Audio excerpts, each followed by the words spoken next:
మొన్న మా తమ్ముడికి రీసెంట్ గా అపెండిసైటిస్ ఆపరేషన్ చేయించామన్న. అది బిల్లు రావడానికి చాలా టైం పడుతుంది, ఇంకా ప్రాసెస్ అవ్వలేదంటే మా అప్పటికప్పుడు 50,000 అప్పు చేయించడానికి అపెండిసైటిస్ ఆపరేషన్ చేయించామన్న.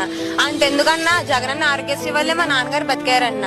కరోనాలో సివియర్ కరోనా వచ్చిందన్న డాడీకి. ఏ హాస్పిటల్ తీసుకెళ్ళినా కూడా చనిపోతారు, లేకపోతే డైలీ 1,50,000 ఉంటే కానీ ఆక్సిజన్ పెట్టం. అట్లాగా ఎన్ని హాస్పిటల్ అన్న పిచ్చిదాల్లా తిరిగామన్నా. నేను ఎక్కడా లేదన్న. అట్లాంటిది ఆరోగ్య సురక్షకు ఒక కాల్ చేశానన్న. నేను ఆరోగ్య సురక్ష కాల్ చేసి 108 చేస్తే ఇంటికి వచ్చి మా నాన్నగారిని తీసుకెళ్లారనే వాళ్ళు ఎంత బాగా చూసారంటే ఎవరు కూడా చూడరేమో అన్నంత ఇదిగాని. జగన్ గారు విద్యా వ్యవస్థలో చాలా మార్పులు చేశారు అమ్మా. నిజంగా ఇప్పుడు ఆ మార్పులు కూడా ప్రభుత్వం అమలు చేస్తుందా? చేయలేదన్నయ్య. చెయ్యాలని మేము కోరుకుంటున్నామన్న. ప్రతి ఒక్కరు కూడా చెయ్యాలనే కోరుకుంటున్నామన్న. ఇప్పుడు ఈ 27th ధర్నా ఉందన్న విద్యార్థులది. అందులో ఖచ్చితంగా మేమందరూ స్టూడెంట్స్ అందరూ ఖచ్చితంగా సపోర్ట్ ఇస్తామన్న జగనన్నకి. జగనన్నగా వైసీపీ ఏ పార్టీ అని కాదన్న, ఖచ్చితంగా మా స్టూడెంట్స్ కోసం మేము ఖచ్చితంగా పోరాడాలన్నయ్య.